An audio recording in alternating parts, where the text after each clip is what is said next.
Good afternoon, everyone. I'm Steve Turner, president of Northeastern State University. It's such an honor to welcome you here today to this special lecture time, and on behalf of the Adairs, to say thank you for coming. Before I make other comments, I would at this time like to recognize all of those that are here that are first responders or law enforcement, whether there's fire safety. If you're one of those first responders, law enforcement, fire department, would you stand and let us thank you and recognize you as a group, please?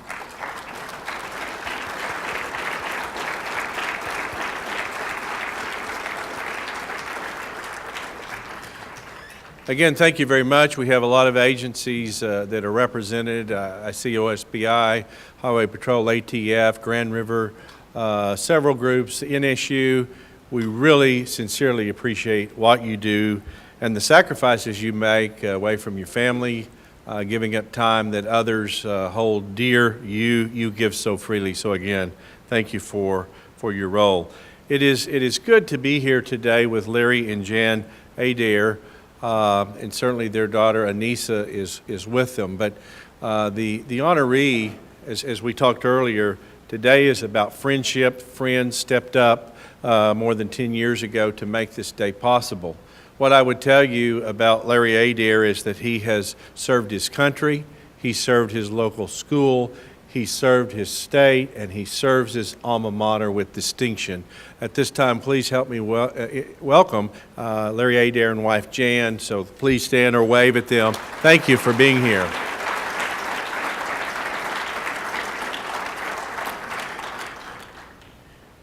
For those of you that haven't met her, it's always good to introduce my wife. So Penny, if you would just wave. Thank you for being here. Today we have two of the past recipients, Larry Adair Scholars. So at this time, Annie Lindsay and Rachel Hyde, if you would stand and let's recognize you, and then I'll introduce this year. So ladies, thank you. And this year's recipient is George Morales from Adair. George, thank you. Congratulations. There are a lot of folks that make today possible, from sound to parking. Ken, you're probably here. Where's Ken Rivas? Ken's back here. A number of folks, thank you for making today possible. I do appreciate the different members of administration, our academic programs, all of you, our students, for being here. At this time, there will be a video introduction of Commissioner Davis, and then we will begin our program. So with that, the video. There he is, General Patton in a neon vest. Wow. They say 500,000 people watch the Boston Marathon here in New England.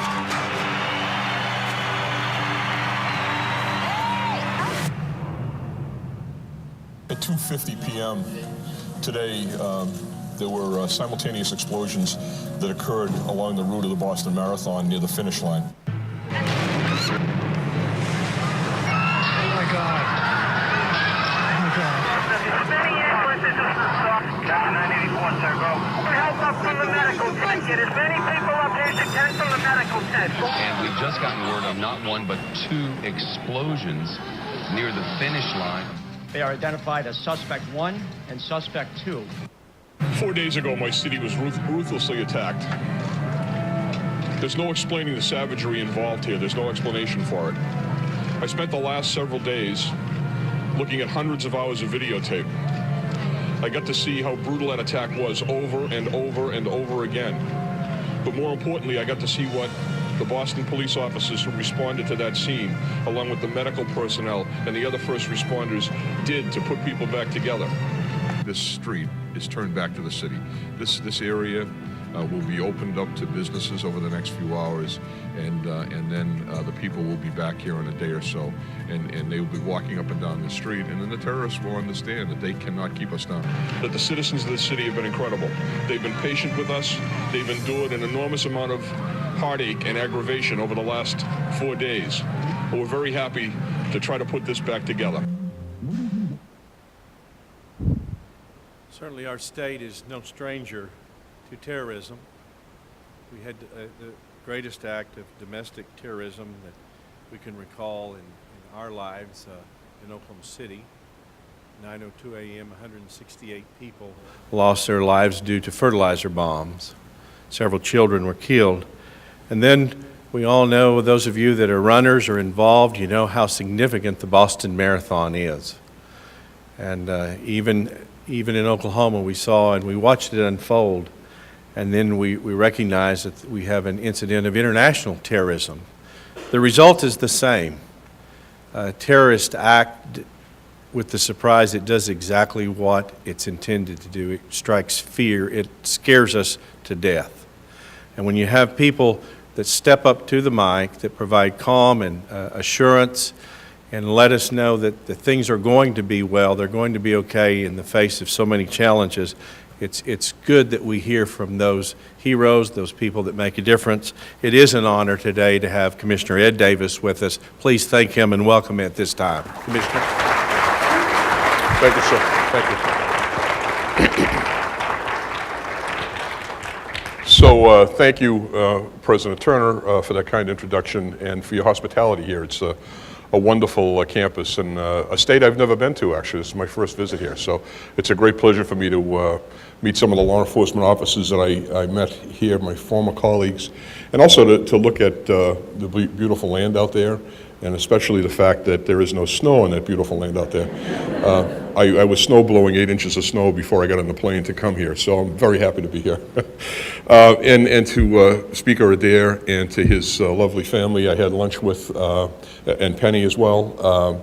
Thank you so much for your support of this, and you know, it's so important from my perspective to talk to law enforcement about some of these issues. But what's even more important than that, and there's a great representation of law enforcement here, and hopefully this will be informative as far as managing crisis and the kinds of things that, as you so eloquently said, Mr. President, that they run towards when other people are running away. But it's also very important for the students. Young people who are growing up in this environment have a very different experience than I had in the 1970s when I was in college. This is a different world, and it's a world that you have to be prepared for. And whether it's international terrorism or domestic terrorism, it's an active shooter, it's another crisis that may befall people, and we see, you know, day after day in the media, even weather events that occur, that turn our normal standard existence into one of chaos. It's really important that we get things right and put things back together again quickly. And hopefully this will be helpful to you. The Murrah building was my first realization that really terrible things could happen in a moment's notice. I was in Florida in 1995, in April 1995, attending a police conference. And I remember walking by a television set that was out in the hallway. And it was the very first picture that had been broadcast nationally of what happened there. And I saw the damage. And the first reports were there were several people injured. And I remember looking at my watch and figuring out the time difference. And I thought to myself, there's many more than two or three people injured there. This is an unbelievable attack that really does change the way law enforcement people think about doing their job. And so the Murrah building in 1995 and 9/11 just a few years later, 6 years later, were wake-up calls for our business. And really launched a series of things that occurred that are not only, they're troublesome, I guess, that we have to learn these things, that we have to be prepared to do these things, but they're also very beneficial. It's beneficial that we know the things we know now, and we have the equipment that we have now, and we have the training and the planning that we have now that we didn't have before 1995 and before 9/11. And so I'm going to talk a little bit about that, about what's happened to my business after the Patriot Act was passed just after 9/11, and how that informed what happened on April 15th, 2013 in the city of Boston. And I want to give you a little sort of look behind the curtain as to what this stuff, what it's really like in the middle of this type of a crisis, managing it, making sure that it's handled properly, making sure that there's an urgency behind the work of the men and women who are out there in the field to get these bad guys off the street. Our worst fear after this incident was that there would be follow-on attacks, was that a larger cell had been activated. And I'll talk a little bit about how that played itself out in the days after the explosion. But I also will talk about the incredible courage and collaboration that occurred not only among law enforcement agencies and the emergency responders that arrived, but also between law enforcement and the community, which really made all the difference to solving this case in 102 hours. I went to see the FBI director on Monday after the arrest on Friday, and I went into his office, and Bob Mueller and Sean Joyce, who was the assistant director, were there, and Joyce said to me, "Do you realize what you've done here? In 102 hours, you ran these guys down." So they were either captured or killed in a very short period of time. And what I'm most proud of is we were able to do that before they were able to execute their further plot. There was a secondary plot in the Boston Marathon, and it was to go to New York and to take more pressure cooker bombs and more explosives and blow up a subway stop in Times Square. They were en route to Times Square when we intervened in Watertown, and I'll lay that whole thing out for you. But first I want to just say a little bit about myself. I've had a tremendous career in law enforcement. There were a total of 34 years, working my way up the ranks of the Lowell Police Department, and then after some success in fighting crime and getting the crime numbers lowered in the city of Lowell, where I grew up, I moved to the Boston Police Department. I was drafted to go there as the commissioner. I come from a police family. My dad was a cop, and my brother was also a sergeant of police. He stayed in Lowell and just retired recently. So it's sort of in my blood, this whole business. And I grew up in a very religious family. I had 12 years of Catholic school education. I was actually an altar boy. Not a lot of people that know me now believe that, especially if you saw the movie. And I want to say at the outset that if you haven't seen the movie, you should keep in mind that I really don't swear as much as they did in the movie, okay? I want you to know that. But the truth of the matter is, I have a very sort of police-centric religious upbringing. And that has been very helpful to me over the years, running in a business that is anything but that, especially with the people that we're dealing with. It keeps you centered and it keeps you focused on the mission. And the mission to me has always been the people. And I have to stand up for my cops, and I have to make sure my cops are well represented. But truly, we serve the people, and I never lost sight of that in all of the work that I've done over the years. And I think that every police officer should think the same way about the service that we perform for the community. We're valuable when we're preventing crime. We're valuable when we tie up closely with the community. And if all we're doing is taking reports of criminal activity that happened and trying to solve it, we failed in our responsibility to keep the and to prevent crime. So I just throw that out at the outset.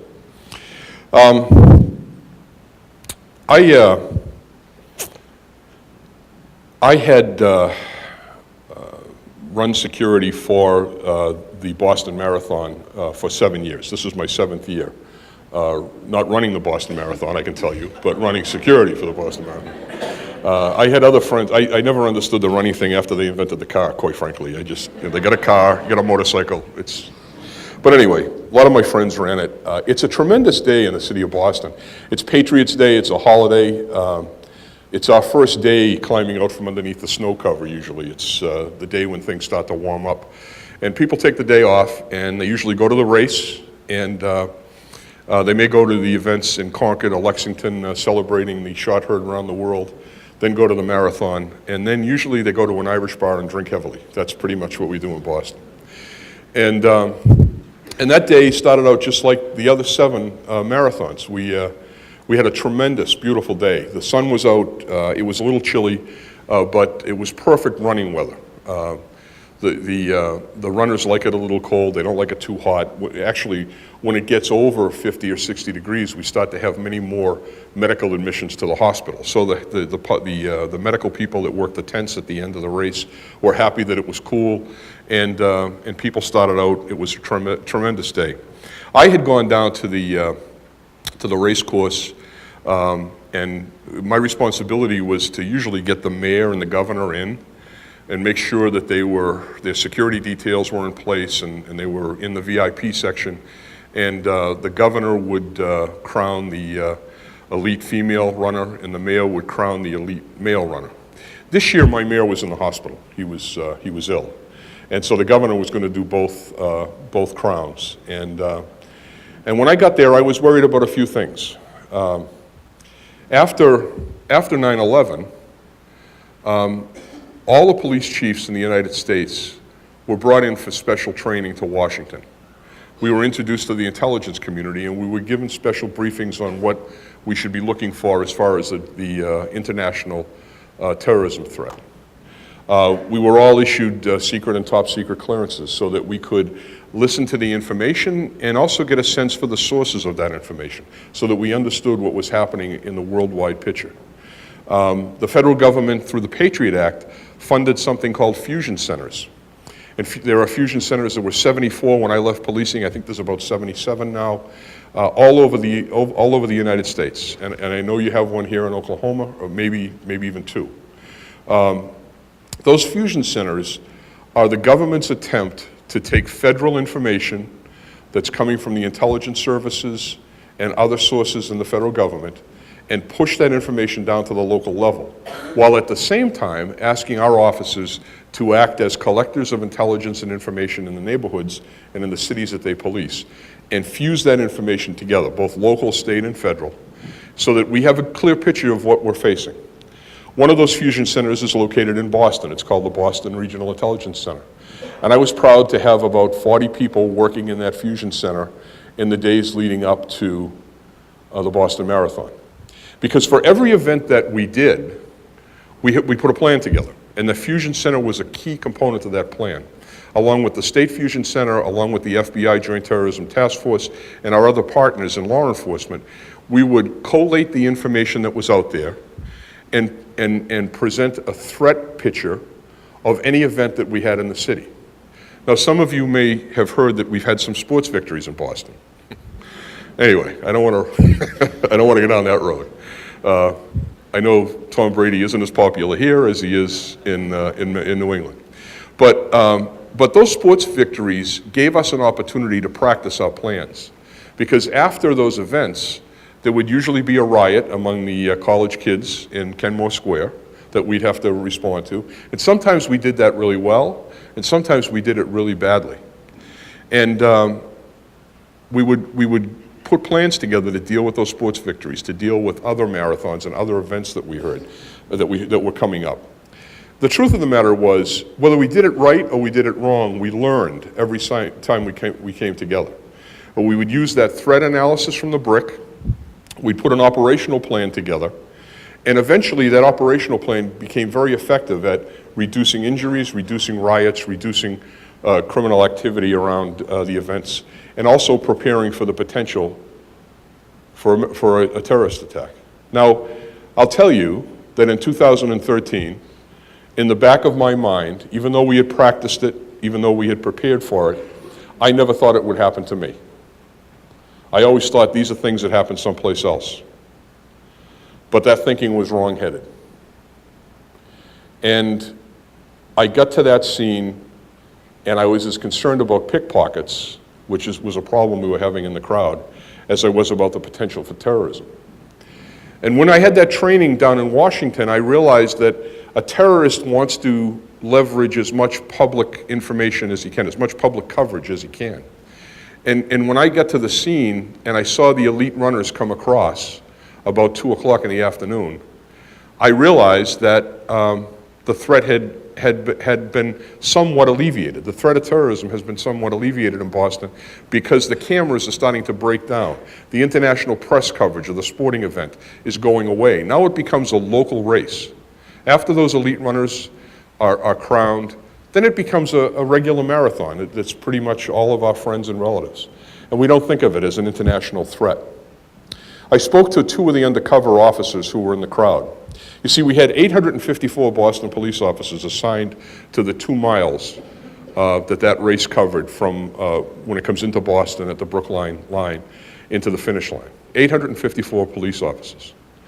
We had, as part of our plan, we had bomb dogs that morning sweep the race course from Gloucester Street all the way down to the end.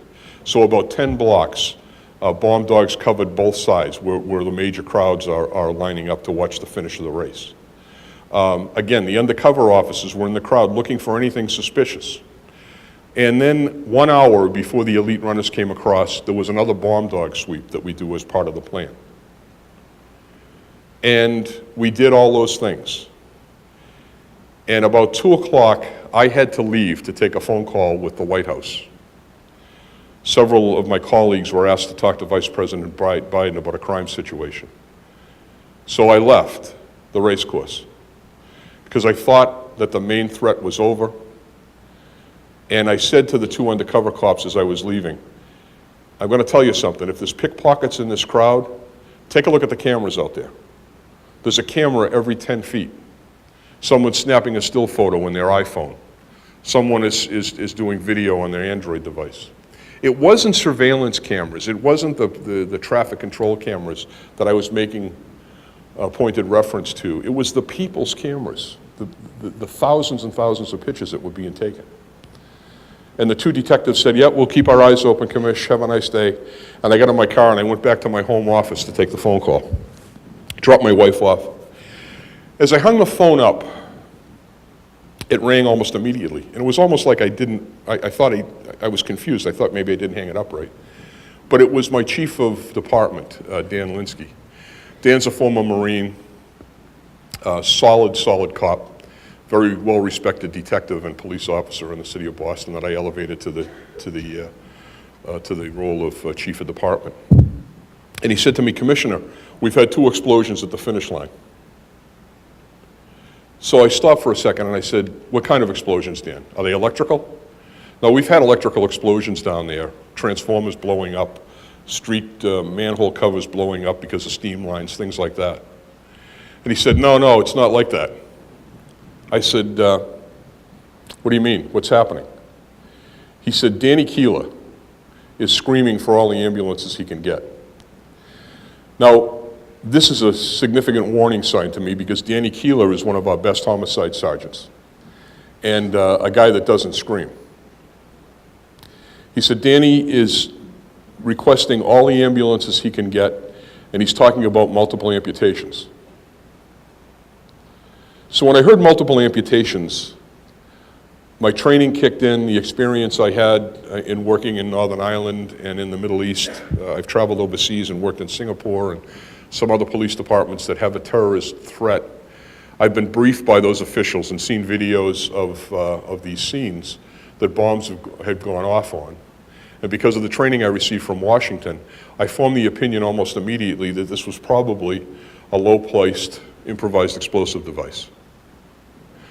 So I literally ran down the stairs. My wife had just turned on the television and said something happened in the marathon, and I said to her, I don't know when I'm going to see you, but I have to go in. And I got in the car, and my driver started screaming down to the scene of the bombing. On the way down there, I made 2 phone calls, and neither of them were to the mayor. I was more concerned with operational issues at that time. So the first phone call I made was to Rick Delorier. Rick was the special agent in charge of the Boston office of the FBI. Now, I called him for several reasons. One is that Rick and I knew each other. We had breakfast quarterly, along with the head of the state police and the head of the intelligence services in Boston. And we would meet and talk about operations. We would talk about some of the cases we were working on. Sometimes we'd just talk about an employee problem that we had. But we got to know each other socially. And we trusted each other. And when I realized that this may be a terrorist bombing, I realized also that because of the law, the FBI would ultimately be in charge of this.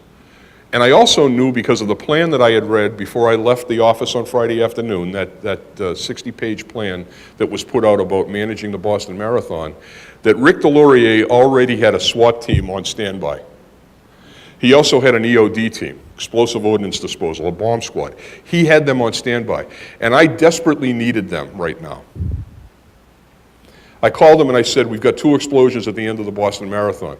I need your EOD and SWAT guys right away at Ring Road and Boylston Street. And he said, we're on the way, Ed. I'm in the office. I'll see you there. And he hung the phone up. I had a similar call with Tim Albans, the colonel from the state police. Tim was with us at those meetings. We knew and worked. I was in a state police task force for 12 years myself. Those guys were like brothers to me. But the reason I called him was because I read the plan. And I knew that Tim had a SWAT team and an EOD team standing by. And what I wanted was additional resources at the scene of this thing, because Mumbai had happened just a few years before. And Mumbai was a series of follow-on attacks. And my worst fear was that it wasn't simply the one bombing we were dealing with, or the 2 bombings we were dealing with, but additional attacks.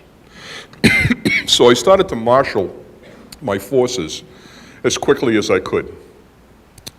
The car got to the scene in about 6 minutes.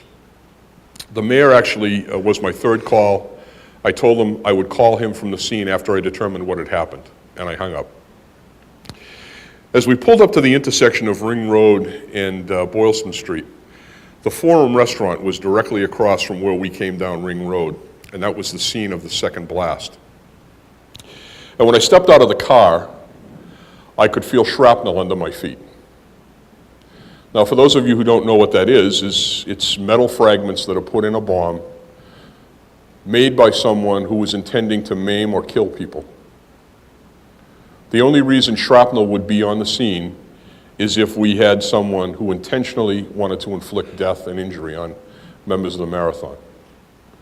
And as soon as I stepped on the ground and felt the shrapnel and looked down at the BBs and the little pieces of nail, carpet nails that had been used in that bomb, I knew what I had. I looked across the street, the damage went up 3 stories. It was a powerful explosion.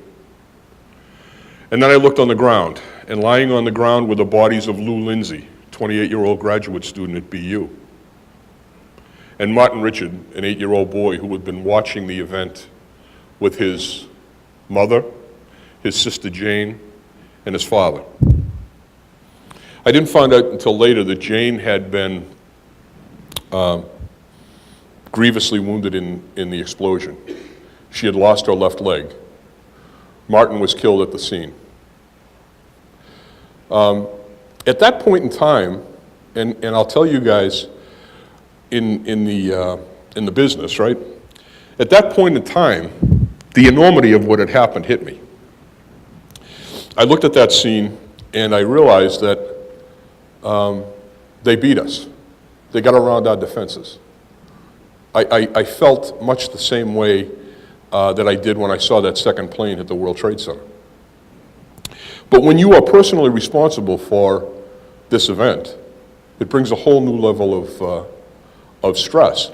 And for a second, it stopped me. And the only thing that got me going was confidence in the plan that I had. I thought to myself at that scene, this is slightly overwhelming, but I was confident that we had done everything that we could do to prevent this, to look at the intelligence, to work with our partners to understand what the threat was. Somehow they got around us, but I was confident that we had done everything right. And it was that knowledge and that confidence that gave me the strength to move forward. And I say that because, like most cops, planning and plans and policy and procedure is not something we gravitate towards, right? That was what they invented delegation for, as far as I was concerned, okay? But the truth of the matter is, if we did not have that solid plan in place, we would not have been able to move forward, and we would not have been able to concentrate on the job at hand. And the job at hand at that point in time was the rescue of the people who were hurt. We had 250 56 people who were wounded in these 2 attacks. We had 42 people that were in critical condition that were moved from the scene. We had dozens of amputations. We had some people, Colin Lydon, one of my superintendents, said to me, "Commissioner, I think I screwed up." And I said, "Why, Colin?" He said, "Well, we ran out of ambulances, so I ordered that they put some of these people in patrol wagons and get them transported to the hospital." Now, that's against our protocol. It's against our plan. It's against what EMS wants to do, and it could be potentially lethal to somebody who's transported that way. But I told him not to worry about it because he made the best decision he could make at that time. And the doctors later told us that if we had not transported the people that we did by wagon, that they would have bled out at the scene. So he, in fact, saved lives by doing what he did. So even though there's a plan, improvisation becomes necessary in this plan. I trotted down to the finish line, and that's where the first bomb had gone off. It's about 100 yards down, right where the finish line, where the people cross the finish line, and that had gone off only 20 seconds before the bomb had gone off 100 yards away. I went down and I looked at the damage there. The body of Crystal Campbell had been moved from the scene into a makeshift morgue. But there was a volume of blood on the ground such that I had never seen before. It was a battlefield scene. There were body parts there. I mean, I worked in an emergency room for 4 years when I was in college, and I had never seen injuries like this. All those years of policing never prepared me for what I saw at that particular scene. I turned away and started to walk up the street. And there was an ATF agent here. I know there's some guys here from the ATF. I don't even know who it was. I worked with Jim McNally and Pete Gagliardi and Kathy Kiernan up there for years from ATF, tremendous people. This guy I'd never seen before, but he had a vest on that said ATF, and he said, "Commissioner, I think that's the detonator." So I looked at the ground, and there was a piece of circuit board lying right in the middle of the street. It had blown up maybe 30 feet away, had been launched up in the air and fell down. It was right in the middle of Boylston Street at the finish line. And I looked at it, and inside the circuit board, you could see a roughly soldered wire that has been soldered onto one of the points in the circuit board. And there'd be no reason why anyone would construct that on a regular piece of electronic equipment. It was clearly something that had been modified. And as it turned out, that was in fact a part of the detonator. So within minutes of this incident occurring, we already had really good police work going on. They were starting to identify evidence and moving the investigation forward. I walked down the street, and Chris Conley, who is a sergeant who runs my bomb squad, is kneeling in the street, and he's got a knife, and I see him slicing into a backpack that was there. You bringing that for me? God bless you. Thank you. I see him on his hands and knees, and he's cutting into the backpack, and I said, "Chris, what are you doing?" Because I'm used to seeing Chris with robots and, you know, that big thing they wear when they go out there, and usually they're well protected. Chris is doing something, he tells me, called slash and tag that the Israelis taught him. And the Israelis understood that when they have an incident like this, a lot of people will just drop packages and run. And that was true in the race course. It was covered with bags and backpacks and all sorts of things that had to be cleared. We were expecting a third explosion because Al-Qaeda often hits in threes. And we thought there may be a bomb there targeting the rescue personnel. So Chris was earning his money that day. That was an indication of the courage and amazing feats that I'd see my men and women doing over the next 5 days. I walked back to Ring Road, and we decided to set up a command post. While I was there, I started to hear stories about what some of the officers had done. Tommy Barrett, who was right by the Forum restaurant when the bomb went off, ran into the explosion and had just put a pair of gloves on because it had got a little chilly in the afternoon. And he said, "Commissioner, I used my gloves to put out a guy that was on fire. There was a guy actually burning, and he smothered the flames with his gloved hands."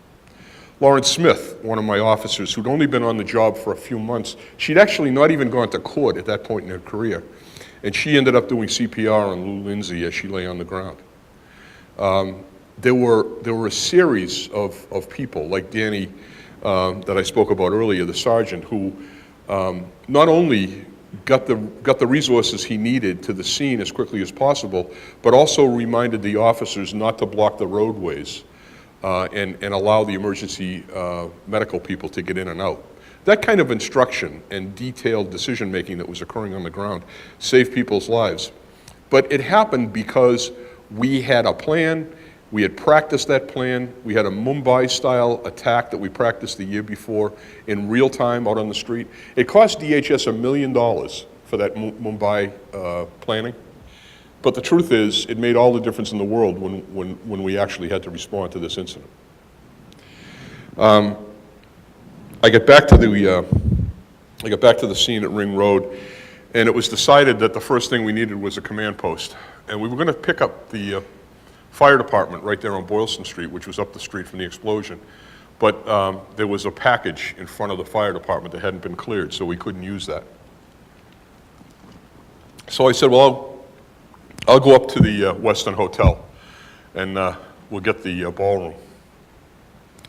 So I ran up to the Westin Hotel, which is about 2 blocks away, and went up the escalator with 2 guys with rifles with me.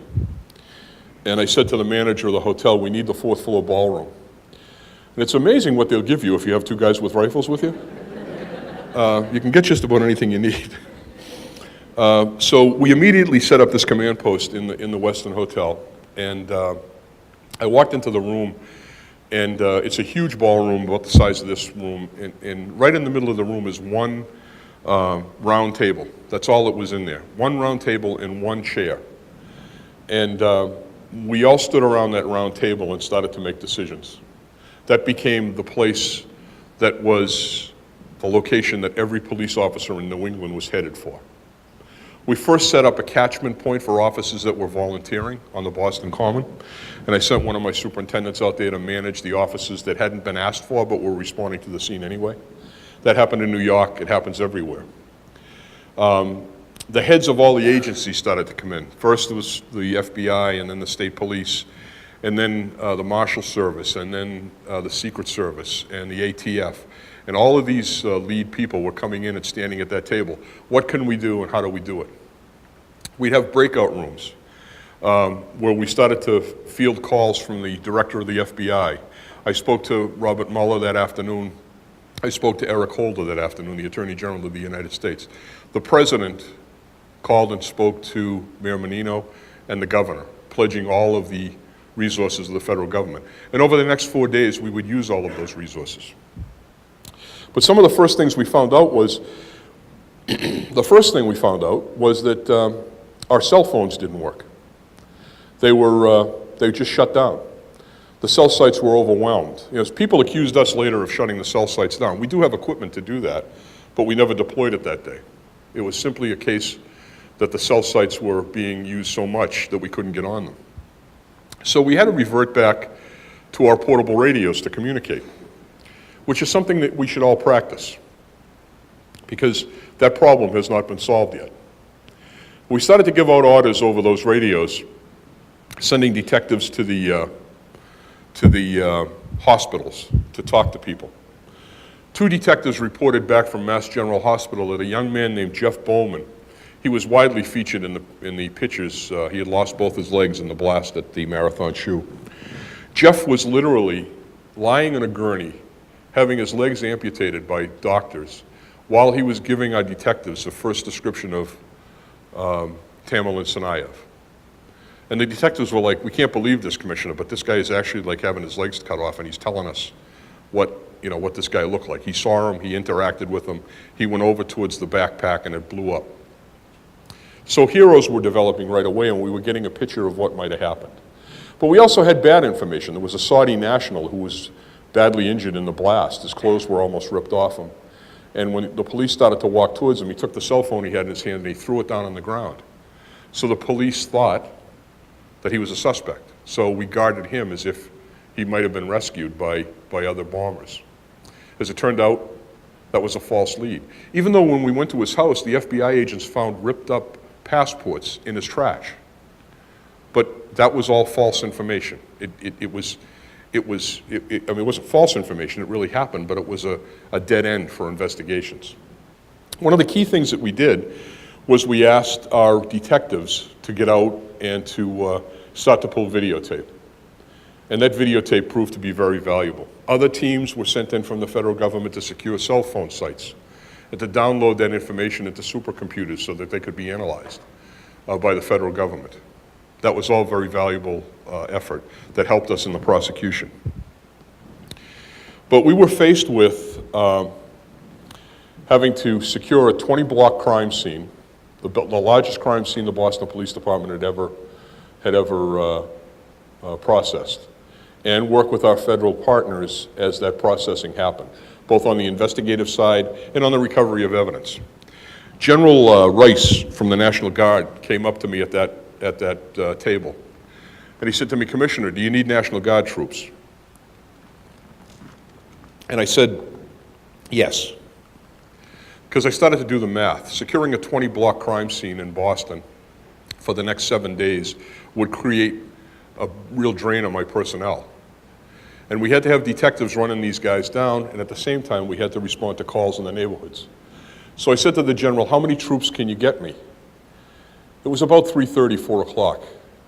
He said, "By 6 o'clock, I can have 1,500 troops here by 6 p.m. So I said, "Bring them in." I didn't realize it till later, but it was the first time the National Guard had been activated in Boston since the 1919 Boston police strike. So I was making history at that point in time without even talking to the mayor. I heard about that later on, but anyway.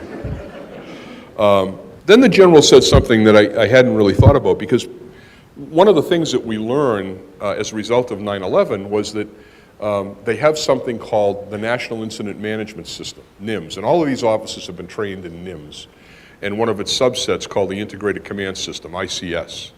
And that dictates how we organize in an incident like this, who's in charge, when the handoff occurs, and all that stuff. And as a result of NIMS and ICS, the general made it clear to me that those 1,500 troops were under my command. Now, my poor father, who was a Marine, probably rolled over in his grave when he heard that I would be in command of 1,500 troops. But I was. And it happened seamlessly. And those troops came in and augmented my personnel on the ground and allowed us to secure that crime scene, not only from bad guys and civilians that might wander into it, but also from the press that was purposely trying to get in to get pictures and interviews that they shouldn't be getting. The press were overwhelming in this event. There were 500 of them at the first press conference. And it was a pushing and shoving match, quite frankly. At one point in time, we had to get bicycle racks to restrain them out in Watertown. So a couple of things happened in the first few days. We went after the video, we went after the cell phones, we went after conventional interviews, and we started to get a picture of what was happening. But it wasn't until Wednesday that I got a call that it was overnight Wednesday into Thursday. Now, the president was coming in Thursday for the memorial service, and I was tasked with meeting him at Air Force One at Logan Airport by the mayor. He asked me to meet the president, greet him, and make sure he got to the church. The mayor was going right to the church because he was ill. I met the president, shook hands with him, but I really wasn't paying attention to that historic moment in my life. I was paying attention to the phone call that I had got from my lead investigator at the command post at the FBI headquarters, who said, "We've got a video of the suspect, we've ID'd him. And we need you to get over to the FBI command post as soon as you can." So after I greeted the president, we raced around the motorcade, got through the tunnel before the motorcade, and I got to FBI headquarters and went in and saw my first picture of Dzhokhar Tsarnaev, the younger brother. We started to call him White Hat, because he had a white hat put on backwards. And we had a very clear picture of him taking that explosive and moving it from one place that he had first put it down to a location directly behind the Richard children. And then he backed up, and the bomb went off 100 yards down the street. And our analysts saw everybody in that photo look to the left in the direction of the bomb. Everybody but one person. Joe Garcenayev, when the bomb went off, looked to his right. He was looking for his escape because he knew what he was about to do. That's what made them pick up, it was that unusual activity. When everybody else was looking this way, he was looking the other way, made them concentrate on him and realize that he had placed a bomb down there. He took 10 steps back and he pressed the detonator. This was a radio-controlled detonator from a toy, and that bomb went off and killed Martin and Lou Lindsay. Found out later that these guys were on the race course for a total of 8 minutes. From the time they turned the corner on Gloucester Street till the time that they blew up the bomb at the finish line and at the Forum restaurant, 8 minutes had elapsed. And when I saw the picture of Joe Garcenayev, I thought to myself, he looks like any college student in downtown Boston. There was nothing remarkable about this man. Nothing that any surveillance teams would have picked up unless they could see through that backpack to see the pressure cooker bomb that he had inside. It was at that point that I got into an argument with the FBI about releasing the photos. I was being asked by the Red Sox and the Bruins whether they could have their games. And I've got a picture of these guys. And the investigators not only don't they want me to release them publicly, they don't even want me to release them to the local cops, to my offices on the street. They want to keep that picture to themselves so that they can sneak up on this guy and try to find him.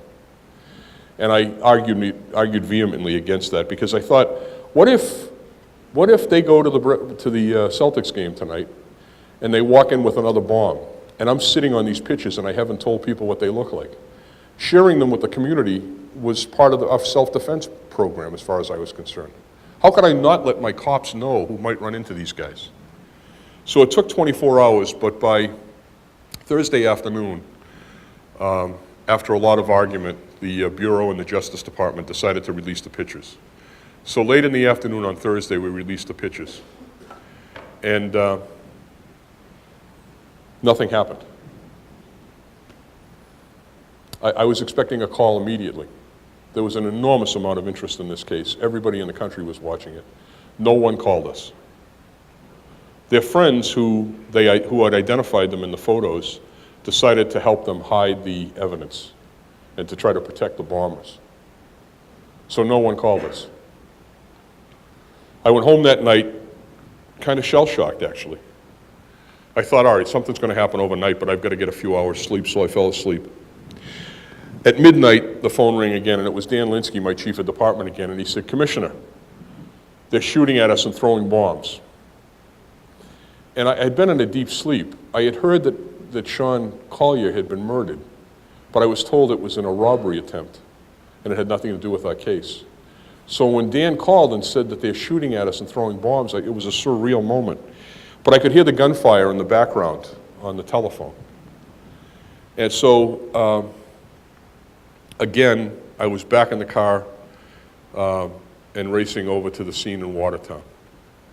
Now, what had happened was these guys decided to go active when they saw the pictures. And they knew it wouldn't be long before we identified them. So they collected up all the bombs that they had made in their little apartment in Cambridge. And they put them in the back of a car, and they started driving around. They needed two things. They needed a more reliable car to get to New York, and they needed another firearm. They only had one firearm with 45 rounds in it. So they saw Sean Collier sitting in his police car at MIT. Sean had just got off a call, and he was being redirected to another location, and they snuck up on him and executed him, shot him in the face 3 times. They then leaned in the car and they tried to pull his gun out of his holster. But he had a special retention holster, and they weren't able to get it. Someone came by and started to yell at them, so they fled. They got back in the car and they started driving around, and that's when they found Danny Ming sitting by the side of the road. Danny had just bought a brand new Mercedes-Benz SUV, and he was talking to he was texting his girlfriend from the car.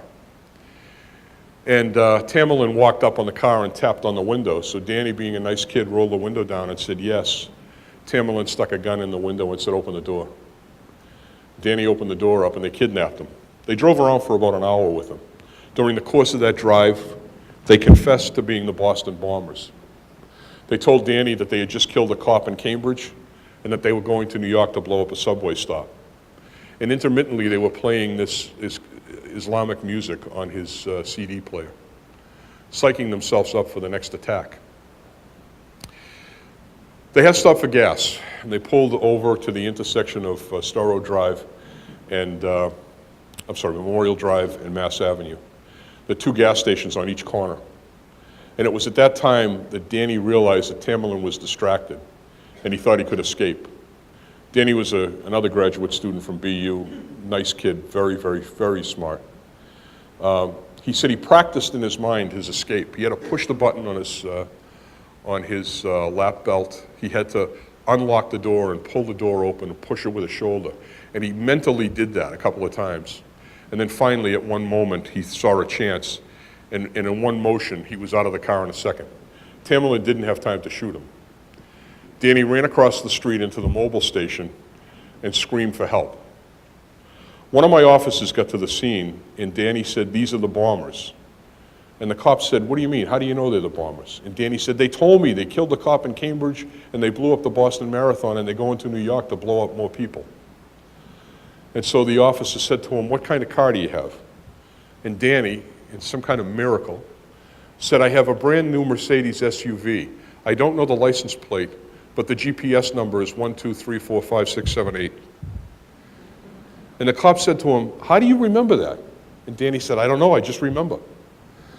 Well, that became a miracle because that number was provided to Mercedes-Benz, and within 5 minutes, they told us exactly where the car was.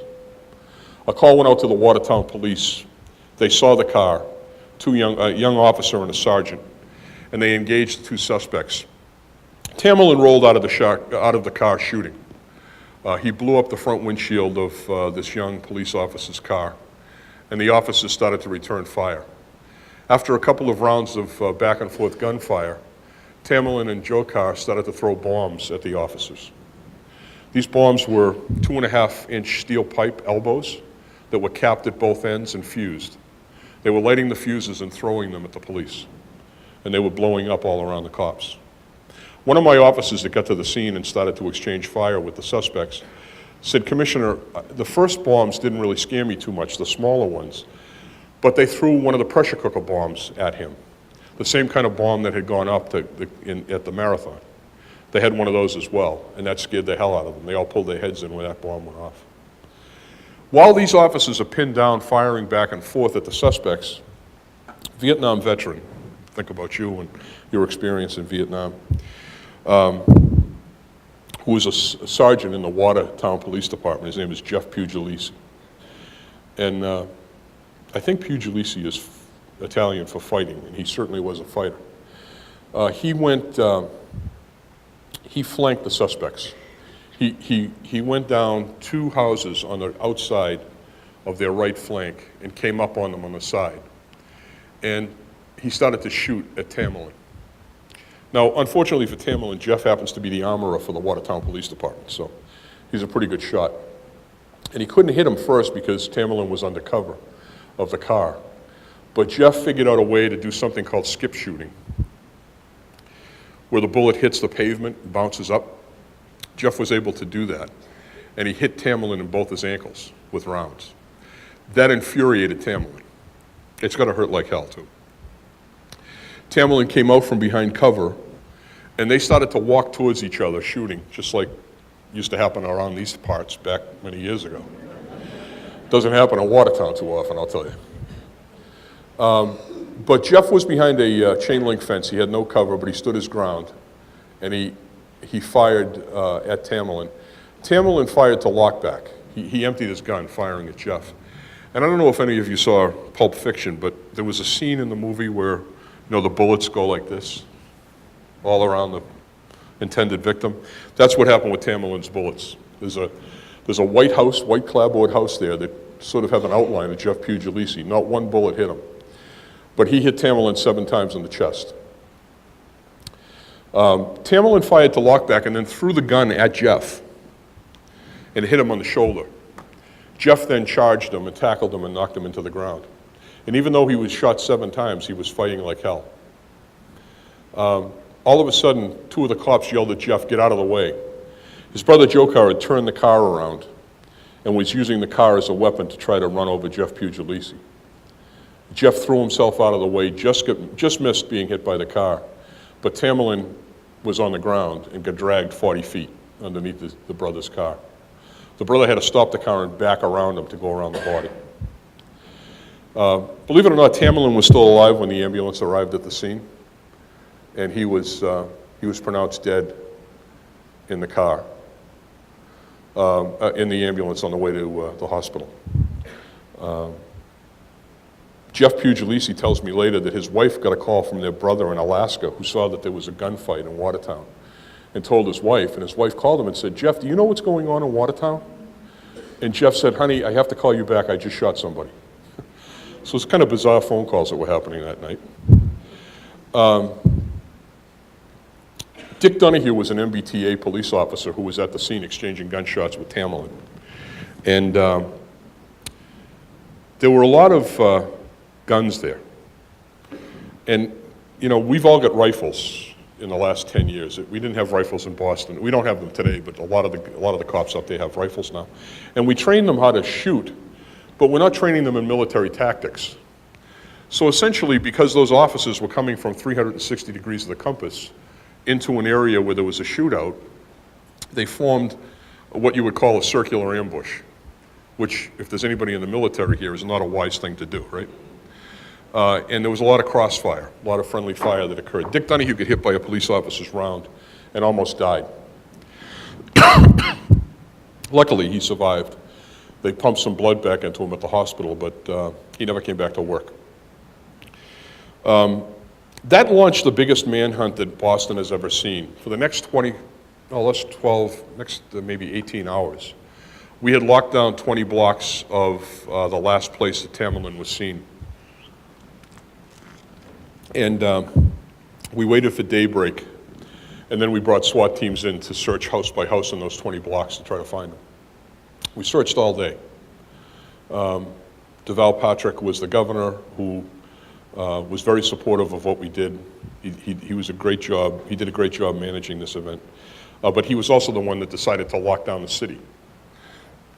And, you know, one of the comedians said afterwards that Boston is the only city where if you blow them up, they will shut the whole place down and hunt your ass down. And I kind of like that review of what he had to say. But that's essentially what happened. And, you know, at one point in time, we had information from the FBI that the suspect's cell phone was at Dartmouth, UMass Dartmouth.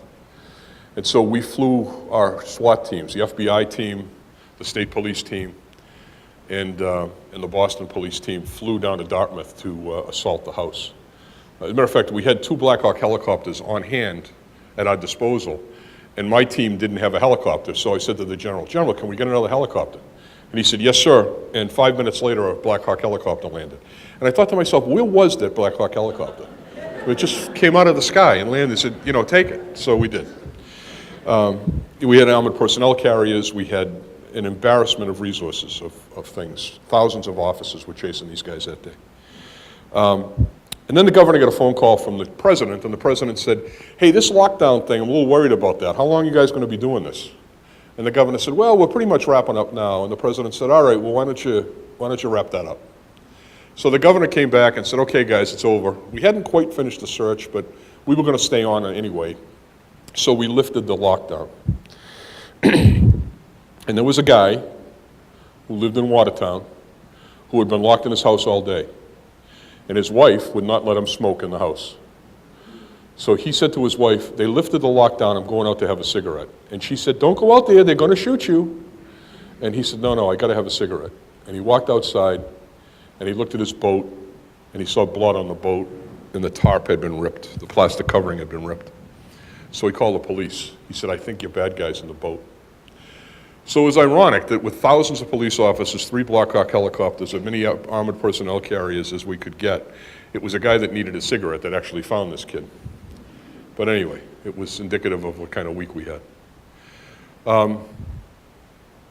We went down, surrounded the boat. At one point in time, one of the officers in a sniper position saw the suspect pushing a turns out to be a fishing gaff, pushing the fishing gaff up through the plastic. And he thought it was a rifle being pushed up through the plastic. So he fired one round at the suspect to make him pull the gun back in. And everybody else that was in the semicircle, we had now figured out a semicircle was better than a circle. Everybody else that was in the semicircle opened up. And there were actually 157 rounds fired into the boat where the suspect was. When I got to the scene, one of the SWAT guys came over to me and said, "Commissioner, don't buy that boat." I said, "Okay, I won't." But as it turned out, he was in the keel of the boat. All the bullets went over him, and he survived it. And, you know, everybody saw what happened with the flashbangs that were thrown in there. The hostage rescue team turned the plane around, came back. They were there for the final arrest. We used Dick Donahue's handcuffs on the suspect, and he was brought into custody. He was videoed in his jail cell, giving a finger to the camera. And so I went over to see some of the marshals that were guarding him, and I said to them, "What do you think of this guy? What's up with him?" And the marshals that were guarding him said, "Commissioner, we can only describe this guy one way." I said, "What's that?" "He's a terrorist." He had completely bought into the jihadi lifestyle and decided that it was his responsibility to attack the United States because the United States had attacked his homeland. These guys grew up in the Caucasus, in southern Russia, Chechnya, and Tamerlan had actually traveled to Dagestan, where I think he was trained on how to build these bombs. But 102 hours elapsed, we were able to arrest these guys. We were able to stop the attack on New York. We lost personnel as a result of it. We lost civilians, and we lost a sworn police officer from MIT who really gave his life in defense of his country. But I remember a couple of things that are really important to this story. One is the social media part of it. We crowdsourced. We went to Twitter, and we said, if anybody has video or still photos of this event, please send them to us. Within 24 hours, we had 12,500 submissions. We had that whole race course covered from end to end every second. There was no way the suspects could get away without being identified or photographed. So the community really came to our aid. But I didn't mention the Lenox Hotel, and I'm going to end with that. The Lenox Hotel was a place that we commandeered. It was directly across from the Forum restaurant, the scene of the second explosion. And we had to evacuate all the people in the hotel. It was full for the marathon. So we went in and we evacuated the hotel. And then we started to move federal agents in who came into the town to help us. Pretty soon, we had their ballroom set up as an initial catchment area for physical evidence before it went off the Black Falcon Terminal. It was thrown together as a place to process the crime scene. But the first stop that evidence went to was in the Lenox Hotel. And the management of the hotel sent everybody home. They weren't getting any money, so they sent all of their employees home.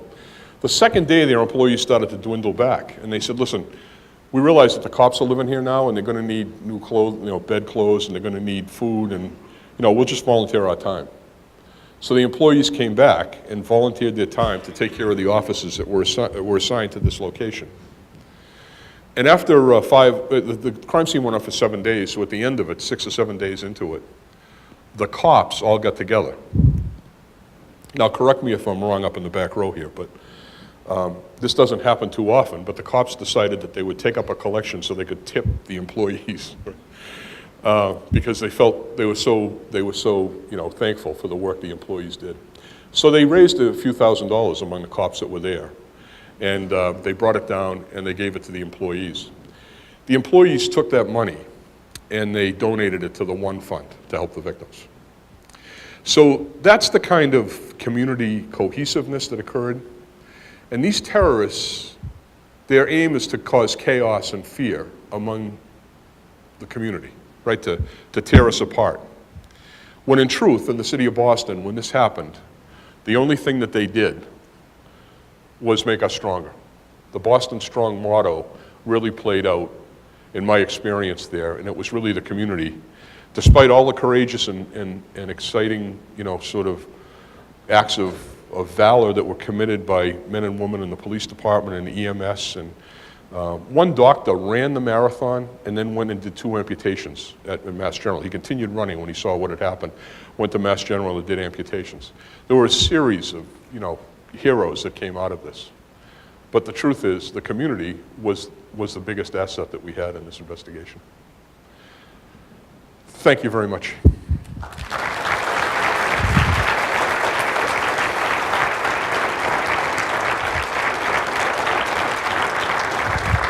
Thanks, appreciate it, Stacey. We do have time for a few questions. You'll just put your hands up. Yes, sir. Commissioner, I know you couldn't have prevented the attack, you had a plan, you did everything you could. What's the biggest takeaway, though, if you could do it all again, something you maybe would have done different than planned? After 9/11, we started to have meetings with the Islamic community, and we continued those right through the attack. And we thought we had that sort of box checked, right? But it was the same people that came all the time. So we didn't go to the more radical mosques and ask them to help us or to attend with us. I found out later that Tamerlan had gone into the mosque that he worshipped at and launched an attack on the imam at the mosque, accusing him of being too liberal, of not following Sharia law. And it was such an attack that the imam had him evicted from the mosque, he had him thrown out. If that imam had called us to tell us, it would have reactivated the FBI investigation, because the FBI had knew about these guys. The FSU, the Russian Federal Police, their equivalent to the FBI or what used to be the KGB, these guys sent a letter to the FBI a year before saying that Tamerlan and Dzhokhar were terrorists. The FBI initially questioned them and then ruled them out and didn't tell us about it. So there's problems we have in communication. There's also problems we have in, I worked drugs most of my life, drugs and organized crime. And I did a lot of Colombian cartels, seizing kilos and kilos of heroin and cocaine. We couldn't do those cases without knowing Colombians. And we can't do Islamic cases without knowing, the good people on that side of this isn't a zero-sum game. It's a very complex world.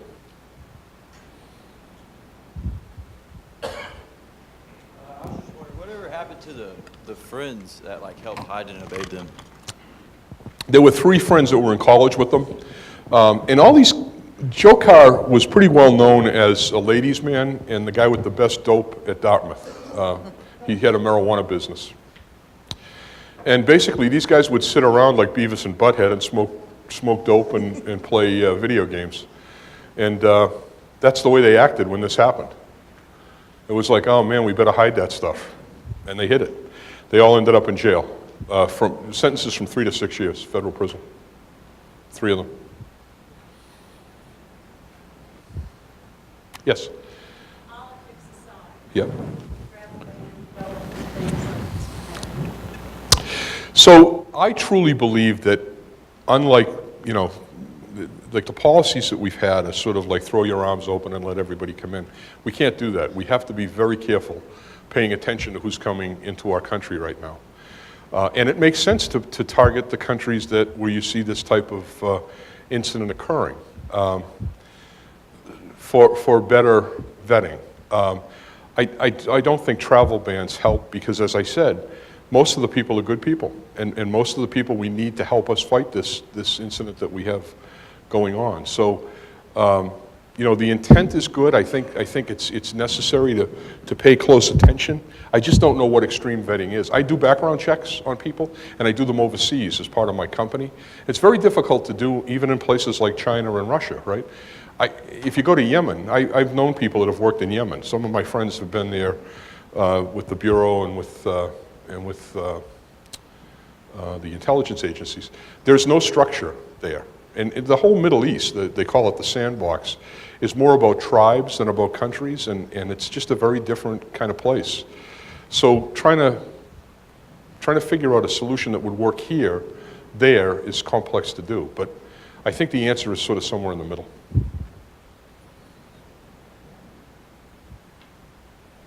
Anyone else?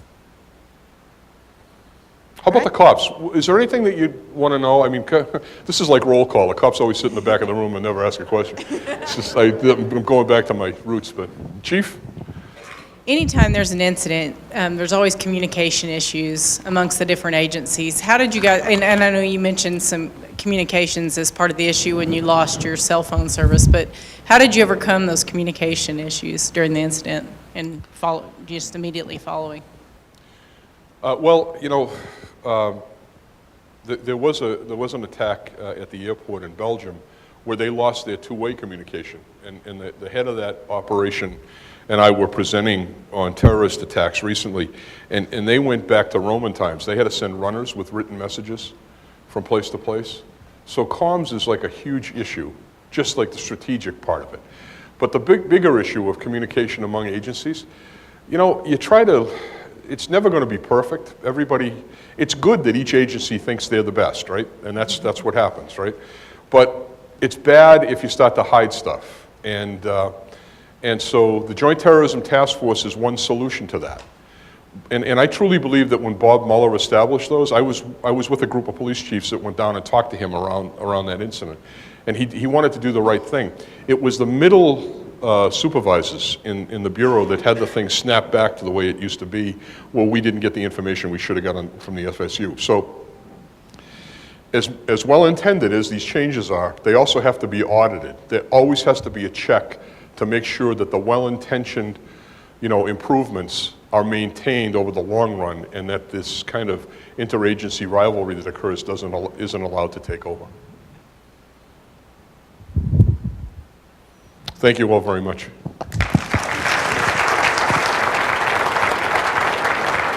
Sorry. 1995, we showed the world the Oklahoma standard. 2013, we see Boston strong. In both situations, right prevailed, and Americans did what they should. So thank you for being here to tell the Boston story. Ed Davis, one more time.